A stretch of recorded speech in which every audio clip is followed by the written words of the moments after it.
Okay, we're recording to the cloud. My name's Dianne Ochiltree. I am the author of Molly by Golly, uh, The Legend of Molly Williams, America's First Female Firefighter.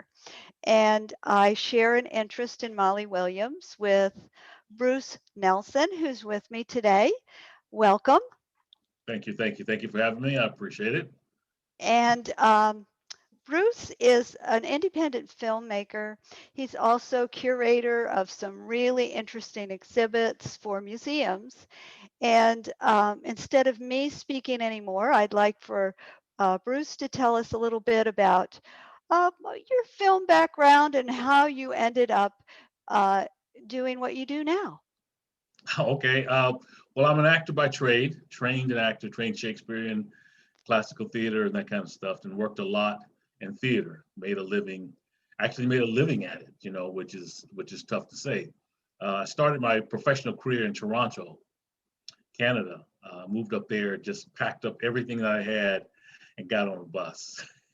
Just young and like, hey, I'm an actor, I'm an artist. That's what I'm going to do. And I got there and I had been there before. I'd been there in the fall, like September, and it was beautiful. I was like, oh, I love this city. This city is just so wonderful.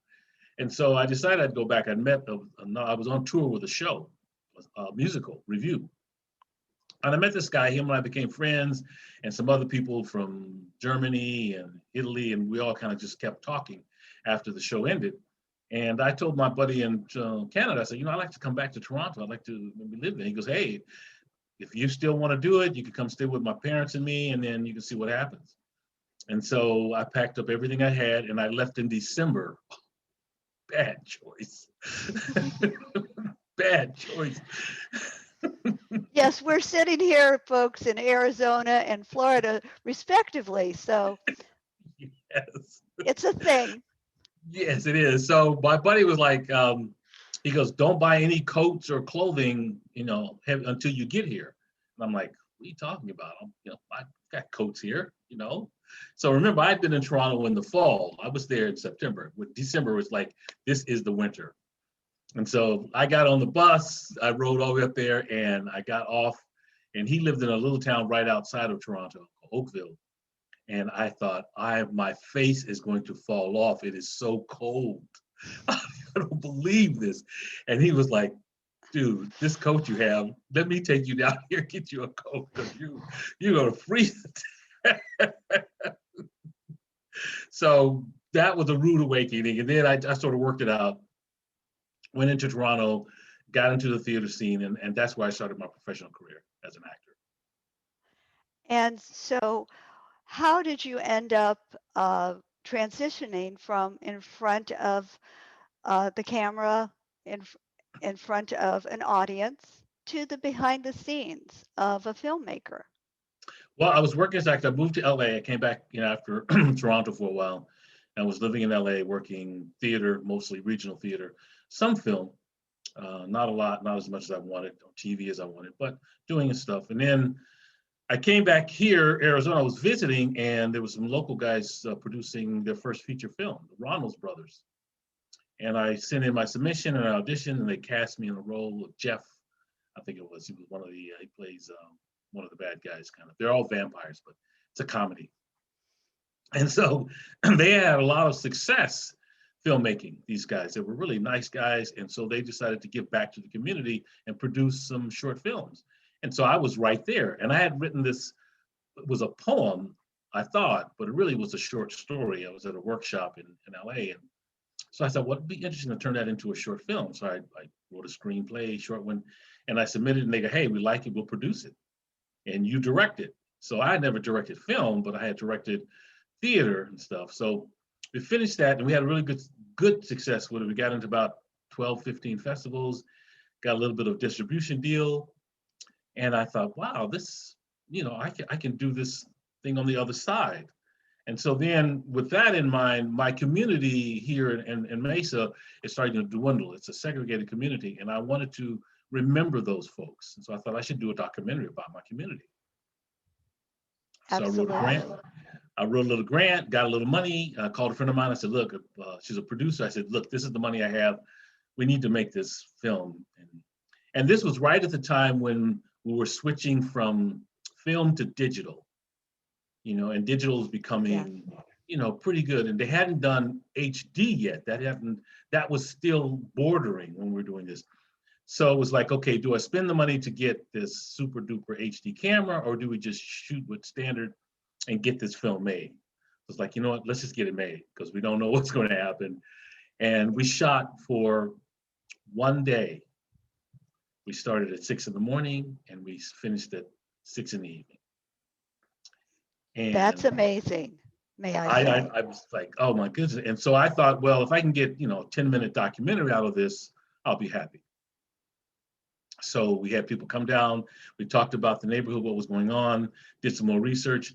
And when I was shooting it, this is, I'm trying to remember, 2012, I guess, when I did this. So finding stuff online wasn't as easily as it is today. Was everything, there wasn't a lot of stuff there. So anyway, we finished the film, and I thought, well, if I can get 10 or 15 minutes, I'll be happy. And as it started unfolding, next thing you know, it's like an hour long. I'm like, okay, yeah, well, let's finish it. So we finished it, and I sent it around. It got into a lot of different festivals, won a couple of awards. And so now I'm like, okay, I got this bug to do documentaries. I think this would be great. How, making documentaries. So I stepped from being an actor to being a filmmaker based on that little scenario. And that first film's title was? The first film was called Raglan Tales. And I think we put the link on your Facebook page. It's available on Hollywood Black Resource Education platform. It streams there, and it's about 12 minutes. But it's a cool little film. I'm really proud of it. At Northtown, it's on Amazon. I think it's free now because Amazon's very tough. But we're going to redo that one and stuff. So that's kind of where I kind of pivot into filmmaking. Now, how did you first discover Molly Williams? I was at a local museum here. I think it's called the Hall of Flame. It's about firefighters. And so we were taking the tour, and the tour guide was really good. And he was showing us all these old fire engines that they had found, like in old barns or out by some tractor. And this family decided they were going to collect them and restore them. Beautiful brass, copper, chrome. I mean, some of them are like over 100 years old. And so as the guide was talking about firefighters, what they were doing this year, they were doing that, he kind of went through the decades.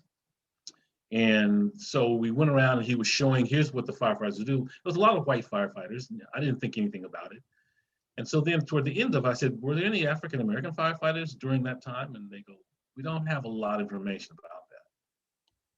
And so the executive, so the executive director said, well, would you be interested in helping us? I said, I don't know, maybe I could come and talk about it. He said, we want to get more people of color coming to the museum and know that they can be firefighters. And so I said, well, maybe I can put together an exhibit.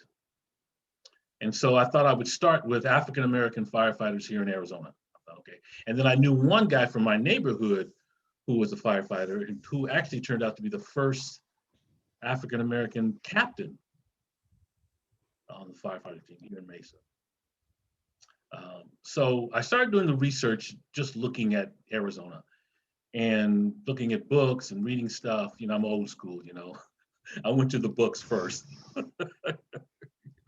Yeah. And so then I went online, and one of the first things that popped up was Molly. And I thought, are you serious? 1812, a Black woman firefighter? What is this? Some kind of superhero story that's good? This can't be true. And then the next thing that popped up was your charming little children's book, Molly by Golly. I went, someone's written a book about her? So I started researching it. And then I was on eBay, and I think I told you this, someone had made an action figure, and they had the cover of your book in the background. I thought, they're making action figure about who is this woman? So that was my first encounter with her. And then I found your book, and I went to your Facebook page, and you were so kind. I reached out to you. I emailed you and said, hey, look, this is who I am. I'm a filmmaker. I'm in the early stages of developing this project. I wasn't sure if it was a documentary or what. I just needed to know more about her. And so Yeah. once I started finding out more about her, I thought there might be a documentary in this. What most interested you about Molly's story? Or what drove you to want to create a documentary? You may have already said that prior. You know, it dawned on me after I got, and you were so kind. Thank you for all the research that you did, because I know doing research takes hours. And a lot of times when people ask you for that stuff, you kind of like, hey, I spent a lot of hours tracking this stuff down, and you want me just to give it to you. So thank you for that. And so as I started looking at some of the stuff that you had found, that's what really sparked the idea that there's more to this woman. There's more to this woman to be able to do this. So that set me on the journey. And then I reached out, I found another woman wrote a wonderful article, and she's living in Harlem, and I reached out to her, and she called me from New York, said, hey, this is who I am. Can't think of her name right now. I'll have to pop back into my head in a moment. And so now I'm on this journey. Like, I need to find out more about her. Great. I can't wait to, find out more about Molly, because obviously I really love Molly Williams. I admire her courage. Um, was there anything that you've discovered so far that was particularly surprising about Molly? My other writer that I spoke with, she had uncovered some things, and we're kind of going down that path. And it turns out that looks like Molly got married, and she belonged to a church in New York, the AME church in New York. And so I was like, oh, okay. Because, for me, it's like, okay, what is the story? What is the narrative of her? And so finding out that, because remember, she was a slave, and in those days, slaves didn't always get married, didn't always have kids. No. So to find that out, I thought, well, that's wonderful, because you're talking 1812, 18, around there. I mean, that's crazy. That's a crazy time. So yeah, that kind of stood out to me. And so I'm like, okay, let me see where this goes. That's wonderful. That is very surprising, and I'm so happy because I didn't discover anything about whether she was married, whether she had children. That's where my line of inquiry stopped. So I'm glad that you've picked that thread, and we'll know a lot more about Molly's life. What is your vision for the film that's going to unwrap Molly's story? Do you have any Um, sense of that yet? I'm still early trying to need more background. The writer's name, her name is Ginger. Don't remember her last name, out of Harlem, but she has been so helpful. So it's trying to look at, now we're thinking about the time that when she was a slave, she was very probable that her mom was an African that was brought here, and she was a second generation slave. That's very probable. And so I'm trying to find out more about her. Like, what was her life like? When did she get free? Did she get free? Why did she stay in New York? And remember, in the African tradition, the way you sort of pass on history is you tell stories.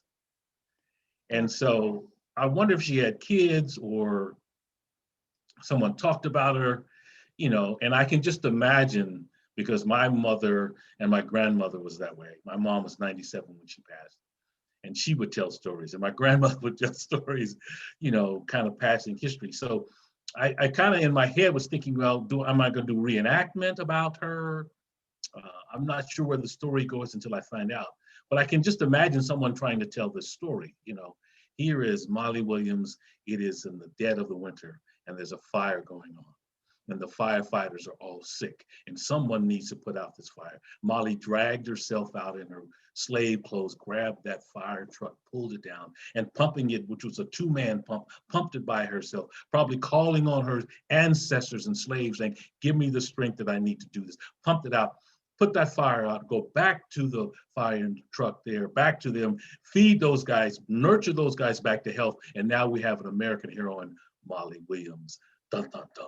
I mean, I love that. That's a wonderful vision.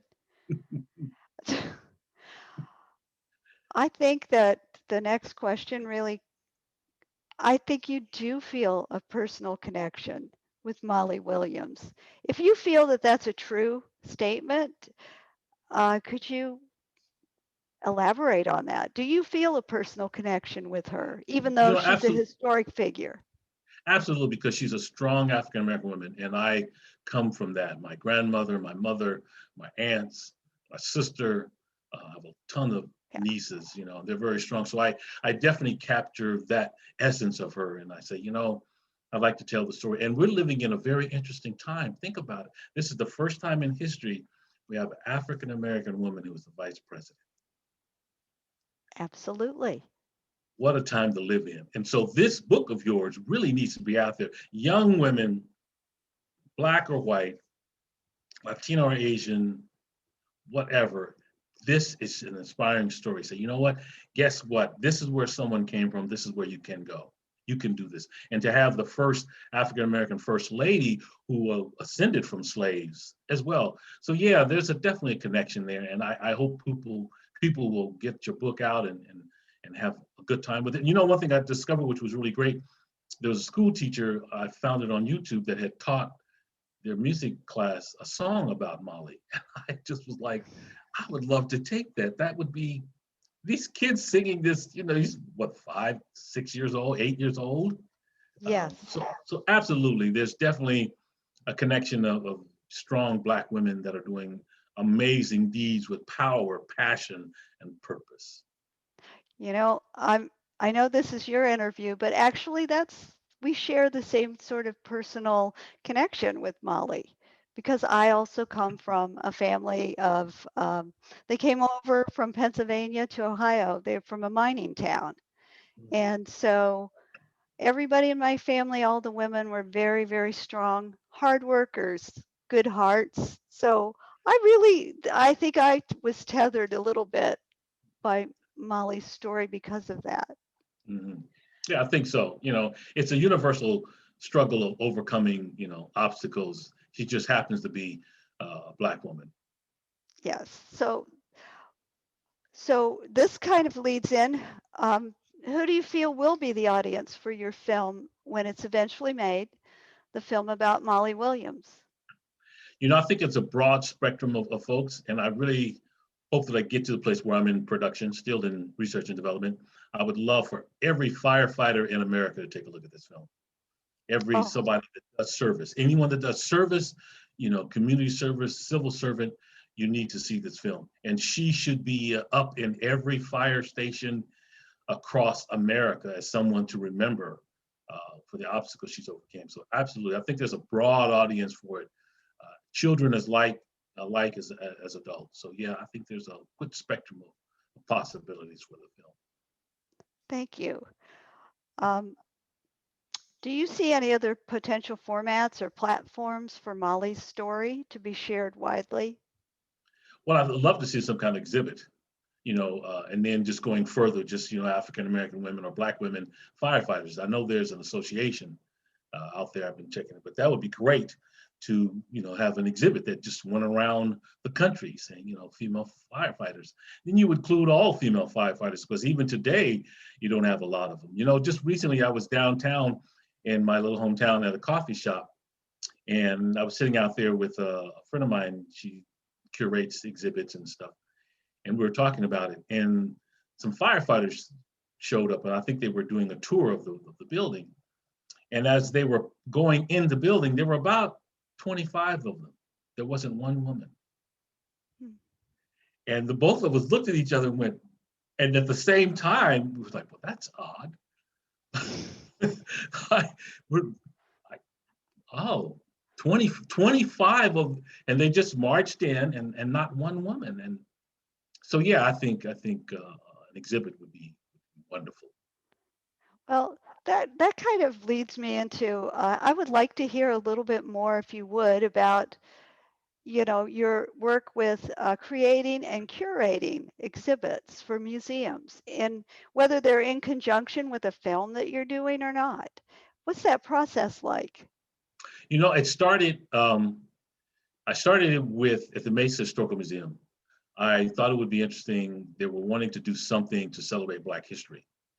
And so the executive director at the time, Lisa, we had met and we had talked, and she goes, "We'd like to do something." And I go, "How about do something to celebrate the churches from the once segregated community? Talk about that through fashion," because my mom and her friends have hats, purses, gloves, shoes, jewelry. And my sister and I used to just revel on Sundays when they'd come by the house and try this or try this pen or I've got this. And so that was interesting. And Lisa was great. She goes, you'll curate it. You choose the stuff. So we did a little exhibit at the libraries. We did 3 different libraries, and I gathered some hats, some purses, some gloves, some shoes, and I got money to do the documentary. And so the exhibit went up, and we had just 2 containers, and then we had storyboards about the community. And folks that came through just stopped and marveled at it, and I was there when we opened it. And then the librarians would tell me about comments people were making as they passed it. And they go, "Oh, my grandmother used to wear hats," or "My aunt used to wear hats," "Oh, my cousin loves hats. I've got to bring them now." So that was the beginning of it. So that was the process, trying to explore this segregated community through fashion, and not just talk about the church, but talk about the women and how they dress. So that was the beginning of it. And from then I thought, I want to do things that highlight my community. So that now it's turned into a bigger one, of course. Now it'll probably hold a 1,500 square foot space easily, because my mom has, I don't know, almost 100 hats. Oh my goodness. Yeah. Hmm. Well, my last question about the Molly Williams story is, if you could describe how you envision Molly's story, particularly as you plan to present it. If you could describe Molly's story in 10 words or less.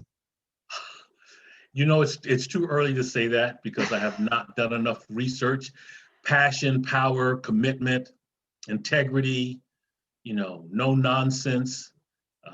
But there's more. And as I find out more about her, I can give you something complete. But now I'm like, there's some pieces that I don't know about that Uh, I want to know, because then yeah, narratives will be okay. Here, I've got a nice sentence for you. that's a good start. Fair enough. When you were speaking about your exhibit with the hats, and also about your first film, you have this commonality, or this through line, what we would say as writers, is community. I mean, you're Yes. all about community, and I would have to say, for me, I believe that Molly is all about community. I think that you share that love of community. Well, and to do what she did, she was like, "Look, these guys are sick. We need to save this community. And if it takes me doing it by myself, then let me call on the African ancestors and get this done, so that we can survive. Because if not, this whole community will be in ruins." So I agree. I Yes, think it's important to remember where you came from, and always remember the history, whether it's good or bad. Just need to remember it.